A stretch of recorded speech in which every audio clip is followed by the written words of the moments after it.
في الميدان الرياضي عاد المنتخب الوطني المغربي لكرة القدم بتعادل بدون أهداف من باماكو بعد لقائه أمس بنظيره المالي برسم الجولة الرابعة من تصفيات المجموعة الإفريقية الثالثة المؤهلة إلى نهائية كأس العالم لكرة القدم بروسيا 2018.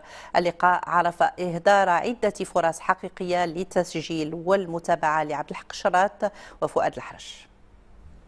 أضاع المنتخب الوطني المغربي لكرة القدم فوزا كان في المتناول أثناء منازلته لنظيره المالي في لقاء أداره الحكم الملقاشي حمادة بملعب 26 مارس بباماكو.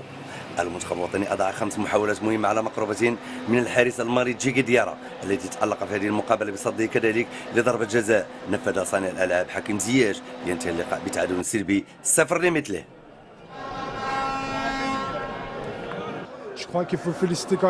يجب تهنئة اللاعبين لأنه ليس سهلا انتزاع التعادل من قلب باماكو بعد هزيمتهم الكبيرة ذهابا.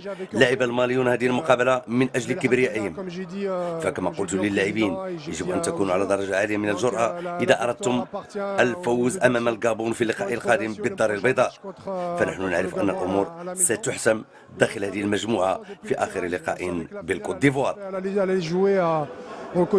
كنبغي نشكر اللاعبين اللي قدموا مستوى كبير صراحه في مالي في الظروف. انتم كتعرفوا الظروف ديال افريقيا، اللي بامكاننا نقول انه ماشي ان الحظ اللي عندنا اليوم في المباراه.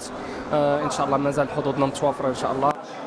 بعد إجراء الجولة الرابعة ورغم هزيمته المفاجئة بأبيجان أمام نظيره الغابوني بهدفين لواحد، لا زال المنتخب الكوت ديفوار في المقدمة ب7 نقاط، يليه المنتخب الوطني في الصف الثاني ب6 نقاط، فيما يتواجد الغابون في الرتبة الثالثة ب5 نقاط. أما مالي فستكمل المنافسات بدون أمل